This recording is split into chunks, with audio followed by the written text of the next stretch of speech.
And while school districts are still figuring out how to teach this fall, there is ongoing debate growing over testing in the spring. I-Team reporter Ginger Allen found that canceling the STAAR tests or even delaying the decision will come at a cost. There is widespread opposition to this. State Senator Beverly Powell is the latest in a string of lawmakers calling for the suspension of STAAR testing for the new school year. It's going to be an inappropriate measure of where we are. We are starting behind this year. We're going to be playing catch up all year long. Several school leaders say the same thing. Dr. Marcelo Cavazos told the Arlington ISD School Board, while testing data is important, our priority has more to do with our students getting back to learning and progressing. No test should take away from that. Dr. Rick Westphal, Keller ISD superintendent, sent a series of tweets on the issue saying, "We are in the middle of an unprecedented time.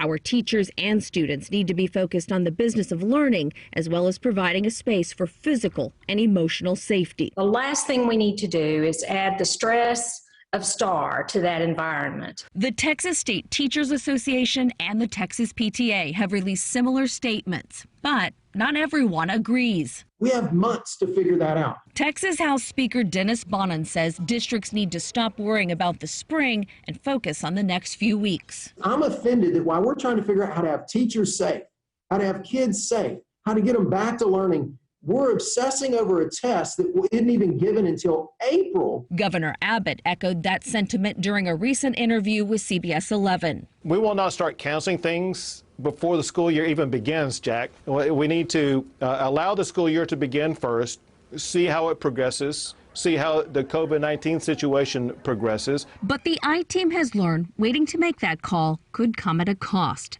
After Governor Abbott suspended the STAAR in March, the state still had to pay $55 million of its $75 million contract with the test provider. That's because the company had already created the forms, printed the booklets, and trained the scores. The contract shows another $73 million due for the upcoming test, money the state will start spending as early as next month. It makes no sense to me why we should be taking tens of millions of taxpayer dollars and putting them into a standardized test when the children have not been in school since March. State Senator Jose Menendez says those taxpayer dollars should go towards the true needs of students and staff. And why not allocate some of this money towards either distance learning and closing the digital divide, or making the schools cleaner, safer, PPE for the schools. The TEA is providing masks, hand sanitizers, gloves, and other supplies to districts. The agency's commissioner supports the STAAR this school year, and for now, the decision to test has been made.